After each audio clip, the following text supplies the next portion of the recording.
మా legal metrology విభాగాన్ని అప్రమత్తం చేశాం. ముందు ఎక్కువగా ప్రభావితం అయ్యేది విజయవాడ పట్టణం కాబట్టి అక్కడ ఎక్కువ తిరుగుతున్నారు. నేను ఇక్కడ కూడా పంపిస్తాను త్వరలోనే. ఇక్కడ కూడా ఎవరు కూడా ఈ టైంలో సామాన్యులు ఇబ్బంది పెట్టకూడదు. దయచేసి మీరు పెద్ద మనసుతో ఆలోచించుకోవాలి. ప్రభుత్వం నిబంధనల మేరకు చట్టంలో మీరు ఏ విధంగా పనిచేసుకోవాలో దాని విధంగా మీరు పనిచేసుకోవాలి. కానీ ఎంఆర్పీ దాటి మీరు ఎక్కడైనా సరే ధరలకు అమ్మితే మాత్రం మీ పైన అనవసరంగా మీకు కేసులు వస్తే మీరు ఇబ్బంది పడతారు. ఖచ్చితంగా సీరియస్ యాక్షన్ తీసుకుంటాం.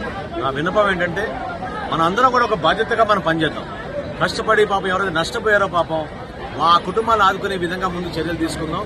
ఇవాళ రేపు కష్టపడితే కొంతవరకు సామాన్యులు మళ్ళీ తిరిగి సమాజంలో వాళ్ళ వృత్తి వాళ్ళు చేసుకోగలుగుతారు.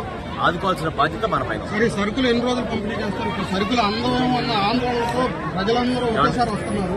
మా దగ్గర ఉన్న లెక్క 27,000 మందికి రేషన్ కార్డు ఉంది. ఇక్కడ మేము పంపించిన సరుకు ఇప్పుడే నేను మీకు చెప్పాను, సుమారు 35,000. ఓకేనా? ఏ ఒక్క కుటుంబానికి ఇబ్బంది లేకుండా మీరు ఆధార్ కార్డు తీసుకొచ్చినా సరే మీకు ఇస్తున్నాం. ప్రతి ఒక్కరిని ఆదుకుంటున్నాం. ఎవరు బాధిత కుటుంబం ఎవరు కూడా వాళ్ళు ఇబ్బంది పడకూడదు. వాళ్ళకి ఎట్టి పరిస్థితుల్లో కూడా మేము పౌర సరఫరాల శాఖ నుంచి మార్కెటింగ్ శాఖ నుంచి అందిస్తున్న ఉల్లిపాయలు, ఉల్లిగడ్డలు, బంగాళదుంపలు 2 కలిపి వీళ్ళందరినీ కూడా ఆదుకుంటున్నాం. ఎక్కడ ఇబ్బంది ఉండదు.